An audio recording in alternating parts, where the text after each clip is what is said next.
आज राज्य मंत्रिमंडळाची बैठक, सर्व मंत्र्यांना बैठकीत सहभागी होण्याचे निर्देश। मुख्यमंत्री फडणवीस महत्त्वपूर्ण घोषणा करण्याची शक्यता। कराड असलेल्या पोलीस ठाण्यात 5 पलंग मागवण्यावरून रोहित पवारांनी उपस्थित केला सवाल, तर कर्मचाऱ्यांसाठी पलंग मागवल्याचं पोलीस प्रशासनानं दिलं स्पष्टीकरण। सरपंच संतोष देशमुख हत्या प्रकरणात एसआयटी स्थापन, आयपीएस बसवराज तेलींसह 10 जणांची टीम, बीडमधील तपासाला वेग।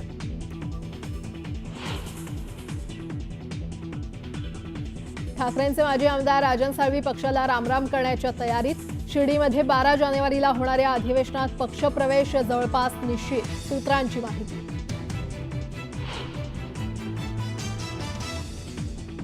जळगावच्या पाळधी गावात राड्यानंतर कडक पोलीस बंदोबस्त, पाळधी गावात आज रात्री 8 पर्यंत संचारबंदी।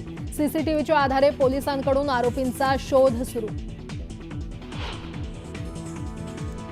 मालमत्तांची खरेदी विक्री थंडावल्यानं महसूल घटल्यानं मागील वर्षात राज्य सरकारचा महसूल घटला। मुद्रांक शुल्कातून फक्त 39,766 कोटींचा महसूल। शिर्डीतील साई भक्तांना नववर्षाची भेट, सामान्य रांगेतील पहिल्या 2 भाविकांना मिळणार आरतीचा मान।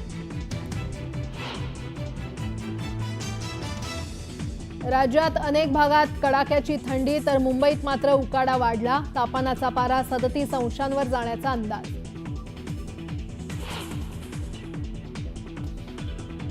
आणि अमेरिकेच्या लुइझियानामध्ये दहशतवादी हल्ला, जमावात ट्रक घुसवल्यानंतर ट्रक चालकाचा अंधाधुंद गोळीबार, 15 जणांचा मृत्यू।